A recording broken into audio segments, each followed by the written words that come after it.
Suku Polahi adalah sebutan untuk suku terasing yang hidup di hutan pedalaman Gorontalo. Menurut cerita yang beredar di masyarakat, Polahi adalah masyarakat pelarian zaman dahulu yang melakukan eksodus ke hutan karena takut dan tidak mau dijajah oleh Belanda, sehingga menjadikan mereka sebagai suku terasing sampai dengan saat ini. Suku ini mengasingkan diri sekitar abad ke-17 dan saat ini hidup di pedalaman hutan daerah Boliohuto Paguyaman dan Suwawa Provinsi Gorontalo. Dalam Kamus Bahasa Gorontalo, Polahi berasal dari kata lahi-lahi yang artinya pelarian atau sedang dalam pelarian. Polahi adalah pelarian pada masa penjajahan Belanda yang takut atau tidak mau membayar pajak, yang kemudian tinggal di hutan tepatnya di lereng Gunung Boliohuto.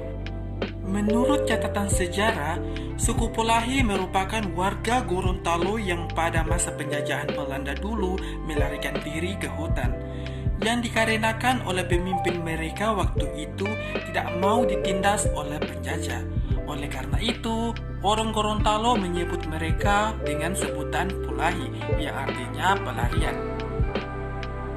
Bahasa yang digunakan sehari-hari adalah bahasa Gorontalo. Suku Polahi hidup dari bercocok tanam ala kadarnya dan berburu binatang seperti babi hutan serta ular.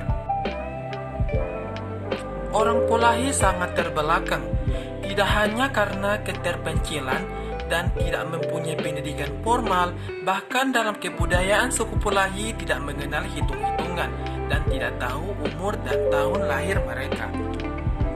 Orang Polahi hidup dalam kelompok-kelompok kecil di belantara hutan Gorontalo. Mengenal 3 Tuhan dalam kepercayaannya, ketiga Tuhan ini adalah Polohuta, Lati, dan Lausala. Masyarakat suku Polahi hidup secara nomaden. Mereka tinggal dalam gubuk-gubuk kayu sederhana supaya mudah untuk ditinggalkan. Rasa takut yang mendalam terhadap jenazah menjadi penyebab masyarakat Polahi untuk meninggalkan rumah mereka. Suku Polahi sering berpindah-pindah tempat, lalu membangun gubuk-gubuk baru. Dengan pola hidup demikian, masyarakat Polahi hanya saling berkomunikasi dengan kelompoknya. Hal tersebut kemudian yang melahirkan tradisi pernikahan sedara atau antar saudara. Kawin dengan saudara kandung sudah menjadi hal yang biasa dalam suku Polahi. Sebagai contoh, sesepuh pada salah satu kelompok Polahi yaitu kelompok Sembelan yang merupakan seorang kakek dengan 3 bersaudara. 2 saudara lain adalah perempuan. Kakek itu mengawini kedua saudara kandungnya ini sekaligus. Istri yang satu tak mempunyai anak, sedangkan satu lagi mempunyai anak 6.